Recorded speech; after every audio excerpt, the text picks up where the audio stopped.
দেশকে এগিয়ে নিতে হলে সবাই মিলে ঐক্যবদ্ধভাবে কাজ করতে হবে বলে জানিয়েছেন নারায়ণগঞ্জের রূপগঞ্জ উপজেলা আওয়ামী মহিলা লীগের সভাপতি ও তারাব পৌরসভার মেয়র হাসিনা গাজী। রোববার দুপুরে পবিত্র ঈদ উল ফিতর উপলক্ষে উপজেলার ব্রাহ্মণখালী এলাকায় রূপগঞ্জ ইউনিয়ন পরিষদ চেয়ারম্যান আলহাজ সালাউদ্দিন ভূঁইয়ার উদ্যোগে ১৭ শতাধিক ৩ চাকার যানবাহন চালকদের মাঝে অনুদান বিতরণী অনুষ্ঠানে প্রধান অতিথির বক্তব্যে তিনি এসব কথা বলেন। নারায়ণগঞ্জ প্রতিনিধি আশিকুর রহমান হান্নানের রিপোর্ট, জানাচ্ছেন রাহনুমা সারা। রোববার দুপুরে পবিত্র ঈদ উল ফিতর উপলক্ষে নারায়ণগঞ্জের রূপগঞ্জ উপজেলার ব্রাহ্মণখালী এলাকায় জনতা উচ্চ বিদ্যালয় মাঠে রূপগঞ্জ ইউনিয়নের ১৭ শতাধিক ৩ চাকার যান চালকদের মাঝে অনুদান বিতরণ হয়েছে। গাজী গ্রুপের ব্যবস্থাপনা পরিচালক গাজী গোলাম মুর্তজা পাপ্পার পক্ষে এই অনুষ্ঠানের আয়োজন করেন রূপগঞ্জ ইউনিয়ন পরিষদের চেয়ারম্যান আলহাজ সালাউদ্দিন ভূঁইয়া।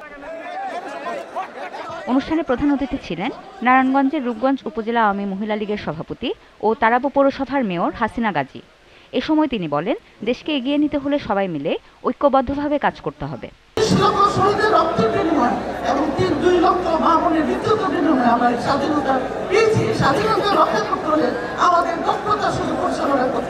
তারাব পৌর মেয়র হাসিনা গাজী আরও বলেন, বঙ্গবন্ধু চেয়েছিলেন সুন্দর সুখী একটি সমৃদ্ধ বাংলাদেশ করতে।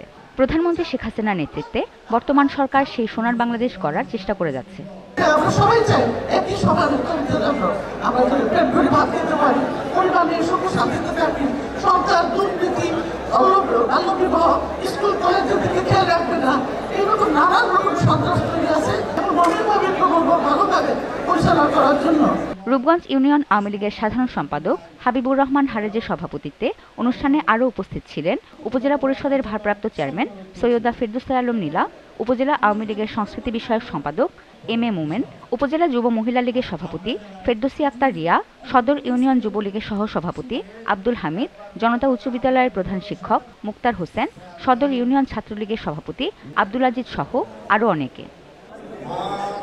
রাহনুমা সারা, জিটিভি নিউজ।